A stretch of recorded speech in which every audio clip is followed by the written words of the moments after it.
자, 소매꽃 인사 안녕하세요. 안녕하세요. 위클리벳 문희정입니다. 이학범입니다. 저희 위클리벳을 보시면은 수익에 관련해 가지고 전 세계에서 일어나는 일을 가장 발빠르게 하실 수 있습니다. 제가 왜 이 말씀을 드렸냐면 오늘은 VPA와 관련된 말씀을 좀 드리려고 하는데 이게 뭐냐, 미국 콜로라도 주에서 최근 수의사와 수의 테크니션 사이 중간 직급인 VPA를 신설하는 주민 발의안 129호가 주민 투표를 통과했다는 소식이 있습니다. 찬성 52.7%, 반대 47.3%로 통과가 됐고요. 2026년 1월 1일에 시행됩니다. 저는 이거 딱 보자마자 우리나라에서 좀 이슈가 되고 있는 PA 간호사가 딱 떠올랐거든요. 맞아요. 약간 비슷한 느낌인 것 같은데, 그럼 영어 약자도 지금 VPA란 말이죠. 그러면은 맷에 V를 붙인 건가요? 그렇지는 않습니다. 약자가 좀 다릅니다. 우리나라는 전공의 파업 사태를 계기로 PA 간호사를 합법화하는 간호법이 국회 본회의를 통과를 했잖아요. 근데 이 PA의 약자는 Physician Assistant입니다. 근데 VPA는 Veterinary Professional Associate입니다. 약자는 다르지만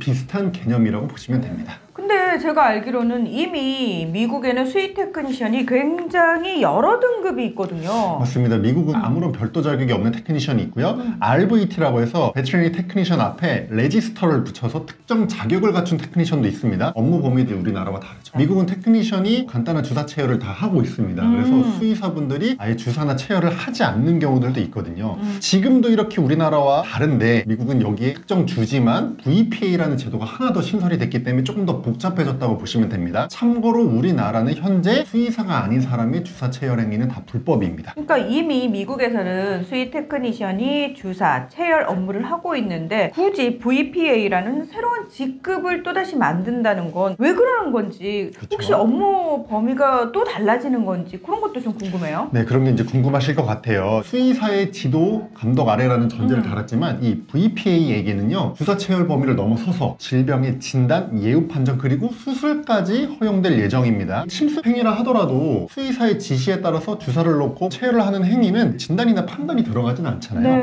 근데 이 VPA는 지금 진단, 예후 판정, 수술까지 허용되기 때문에 완전 다른 개념이라고 보시면 됩니다. 이거 얘기 들으면 수의사인데 거의 당연히 수의사들은 반대를 했을 것 같아요. 당연히 반대를 했습니다. 콜로라도주 수의사회 CVMA를 비롯해서 미국 수의사회, 미국 동물병원협회, 그리고 미국 수의과대 학생협회 등이 반대 성명을 다 발표를 했습니다. 근데 통과를 막지는 못했습니다. 반대로 ASPCA 같은 동물보호단체들은 강력하게 VPA 제도를 지지를 했고요. 주민 발의안이 통과되자마자 환영 성명을 발표했습니다. 상당히 논란이 많은 직급인데 도대체 이 VPA 제도가 왜 도입 추진이 됐는지도 좀 궁금하고요. 수의사들은 당연히 저는 좀 위험성이라든지 어떤 책임의 문제 때문에 반대할 것 같은데 주민들이 통과를 시킨 거잖아요. 그리고 동물단체도 환영을 했고 도대체 논리가 뭔지 좀 궁금합니다. 제도가 논의가 시작된 거는 최근이 아니라 벌써 3, 4년 전이에요. 2021년 코로나19 시기 때 논의가 시작됐거든요. 미국도 우리나라랑 똑같이 코로나가 발생한 다음에 반려동물 양육 인구가 확 늘었습니다. 그러면서 이제 동물병원 진료를 받기가 좀 어려워진 거죠. 간단한 진료를 받기 위해서도 동네 동물병원을 일주일 전에 예약을 해야 되고 이런 일이 벌어진 겁니다. 주민 발의안도 수의사 인력 부족으로 인한 진료 접근성 문제를 해결하겠다, 이런 취지로 발의가 됐습니다.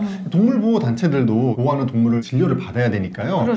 기존의 수의사 업무를 줄여주면서 반려동물 치료 접근성이 좋아질 것이다 라고 하면서 VPA 제도를 찬성을 했습니다. 반면에 수의사회는 교육부실 문제를 지적을 했습니다. VPA 자격을 따려면요, 온라인 수업 위주의 수의학 석사 학위를 취득을 해야 되는데요, 이런 온라인 수업만으로는 충분한 자격을 갖추기 어렵다는 지적이 나왔습니다. 또 코로나19는 좀 특수한 상황이었잖아요. 코로나19는 이미 끝났기 때문에 그때를 기준으로 수요와 공급을 분석하는 건 좀 말이 안 된다, 이런 지적도 있고요. 미국에서 현재 수의대를 신설하려는 대학이 최소 13개 이상입니다. 시간이 지나면 수의사 배출이 늘어나면서 자연스럽게 이 수요 공급 불균형이 해소될 여지가 있거든요.